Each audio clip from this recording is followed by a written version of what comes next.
mini squig, regular squig, great cave squig, mangler squigs, and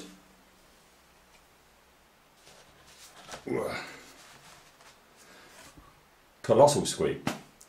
I take back what I said in part one. He is colossal compared to these. Yeah, he's pretty huge, isn't he?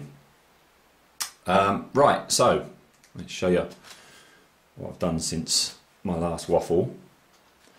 Had to have a complete rethink. If you saw part one, I said I wanted to change him from his running forward face right down pose into a more upright pose, more like this, if you like, standing there as if he's just about to charge, sort of thing. After I'd cut all the excess resin off and had to play around with the parts, that was certainly doable with this leg. I could repose that leg without any real trouble. The problem was the other leg, this fella here. If I brought him all the way round, I'd have to repose. I would have to cut an awful lot of the leg off here.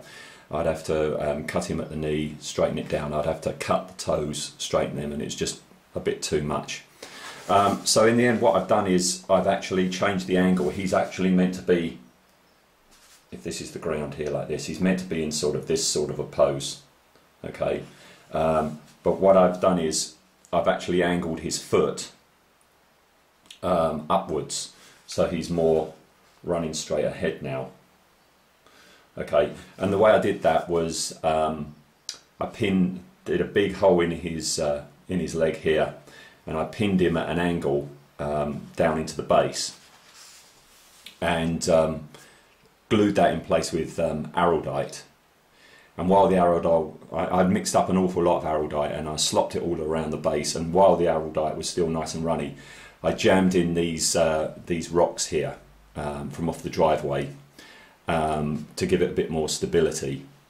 And then when the araldite was set, I left that a whole 24 hours. When the araldite was set, the yellowy stuff is car filler.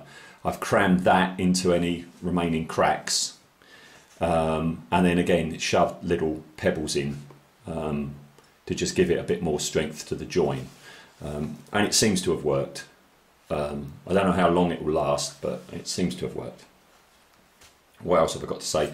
Oh yeah, also because all the weight is on this one leg, even though there's locating pins on the leg and the body, I've also drilled that. I've drilled way into the body there, very deep into there, and as deep as I could go in the leg, and I've pinned that as well, seeing as all the weight is on that joint and that joint.